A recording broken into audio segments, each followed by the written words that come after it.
অ' জিয়া, তোমাৰ ক্লাছ শেষ হ'ল নেকি? অঁ মিঠু, মোৰ ক্লাছ শেষ হ'ল। মই বহুত দিন তোমাক লগ কৰিব পৰা নাই। ক্লাছ শেষ কৰিয়েই মই খৰধৰকৈ ঘৰলৈ বুলি গুচি যাওঁ। ঘৰতো খেতি কেইদিন বহুত কাম হয় নহয়, সেইবাবে মাক অলপ সহায় কৰি দিবলৈ বুলি ঘৰলৈ সোনকালে গুচি যাওঁ। অঁ ভালেই কৰিছা জিয়া। বৰমাও এতিয়া বয়স হৈছে নহয়, ঘৰৰ সকলোখিনি কাম অকলে কৰিব নোৱাৰে নহয়। তোমাৰ দোকান কেনেকুৱা চলিছে মিঠু? দোকান ভালেই চলিছে। দোকান আবেলি 4টামান বজাতহে খোলা হয়। ইমান ৰাতিলৈকে খুলি থাকিলে পঢ়া শুনা দিগদাৰ হ'ব নহয়। অঁ ভালেই কৰিছা। ব্যৱসায়ত লাগি নিজৰ পঢ়া শুনাটো বাদ নিদিবা। নাই নাই জিয়া, এইটো কেতিয়াও হ'বলৈ দিব নোৱাৰোঁ। আমাৰ সপোনেই শিক্ষা গ্ৰহণ কৰি ডাঙৰ মানুহ হোৱাৰ। যিমানেই আমাৰ কষ্ট নহওক, ভণ্টীয়ে মই পঢ়া শুনা কৰিবই লাগিব। তোমাৰ কথাবোৰ শুনি ভাল লাগে মিঠু। নতুন বছৰতে তোমাৰ জীৱনলৈ নতুন আশাৰ বতৰা কঢ়িয়াই আনক, মই তাকেই ভগৱানৰ ওচৰত প্ৰাৰ্থনা জনাইছোঁ। মই আজি যিখিনি কষ্ট কৰিবলৈ আগবাঢ়িব পাৰিছোঁ, তাত তোমাৰ সমানে অৱদান আছে জিয়া। তুমি মোক সাহস নিদিয়া হ'লে মই ইমানখিনি কষ্ট কৰিব নোৱাৰিলোহেঁতেন। তোমাৰ কথা দেউতাই মাৰ আগত কৈ থাকোঁতেই মই শুনিছিলোঁ। তোমাৰ দেউতাই খুব শলাগিছে। কথাখিনি শুনি মোৰ বৰ ভাল লাগিছিল। তোমাৰ দেউতা ঢুকোৱাৰ পৰা তুমি আৰু ভণ্টি বহুত সলনি হৈ গ'লা। গাঁৱৰ মানুহো তোমালোকৰ বহুত প্ৰশংসা কৰে।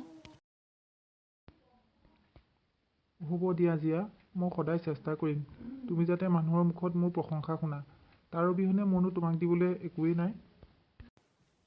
তুমি কিয় তেনেকৈ কৈছা মিঠু? তোমাৰ সকলো ঠাইতে তুমি কিয় একো নাই বুলি কৈছা? তোমাৰ এখন মৰমীয়াল অন্তৰ আছে, এজনী মৰমীয়াল ভণ্টি আছে, এজনী মৰমীয়াল মা আছে, আৰু তোমাক কি লাগে? আৰু তুমি? তুমি যদি ভাবা, ময়ো আছোঁ তোমাৰ পৰিয়ালৰ লগত। মইতো তোমাক আমাৰ পৰিয়ালৰ এজন বুলি ভাবোঁ।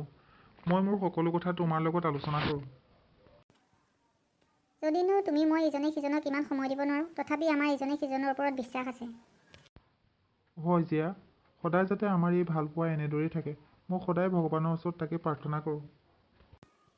নিশ্চয় এদিন ভগৱানে তোমাৰ মোৰ প্ৰাৰ্থনা শুনিব। এতিয়া সময় হ'ল আমি দুয়ো নিজৰ লক্ষ্যপথত আগবাঢ়ি যোৱাৰ। ব'লা জিয়া, এতিয়া দুয়োটা ঘৰলৈ যাওঁ। ইয়াত সময় নষ্ট কৰি বহি থাকিলে মোৰ দোকান খুলিবলৈ দেৰি হ'ব।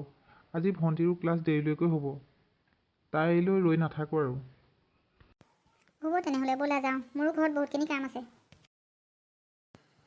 এই পগীমাইজনী দেখিছা, তাইক মই 2-3 দিন মিঠুৰ আগত ঘৰলৈ মাতি পঠিয়ালোঁ, তাই ঘৰলৈ নাহিল। তাই আজিকালি বৰ ফুটনি হ'ল।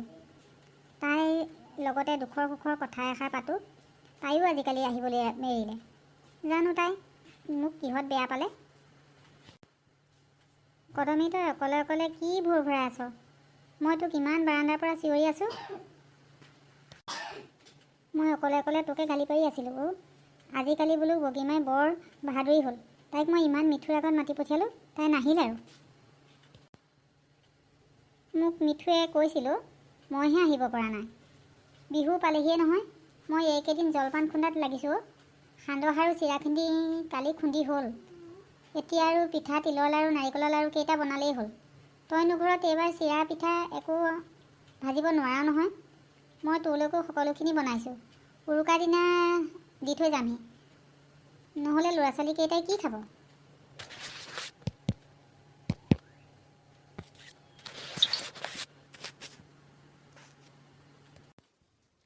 তই মোৰ কথা ইমান চিন্তা কৰ, মইহে তোক ভুল বুজি আছিলোঁ দেই।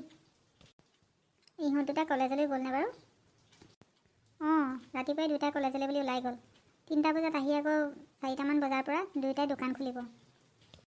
হ'ব দে, সিহঁতে যে কিবা এটা কৰি খাবলৈ মন দিছে, তাকেই বহুত। হয়, তই ঠিকেই কৈছ। ঘৰখনৰ অভাৱ অনাটনখিনিও বহুতখিনি দূৰ কৰিলোঁ। হ'ব দে, সিহঁত দুটাই যে দেউতাক ঢুকোৱাৰ পাছত ইমানখিনি কথা বুজি পালে, তাকেই ধন্যবাদ।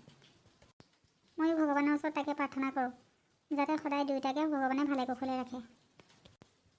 হ'ব যা এতিয়া, চাহ একাপমান বনাগৈচোন। মই ঘৰত চাহ নাখালোঁ। দুপৰীয়া চাহ পানী টোপা তোৰ ওচৰতে খামগৈ বুলি ঘৰৰ পৰা খৰখেদাকৈ ওলাই আহিলোঁ। ভালেই কৰিলি। ব'ল তেনেহ'লে দুয়োজনী পাকঘৰলৈকে যাওঁ। ময়ো চাহ খোৱা নাই।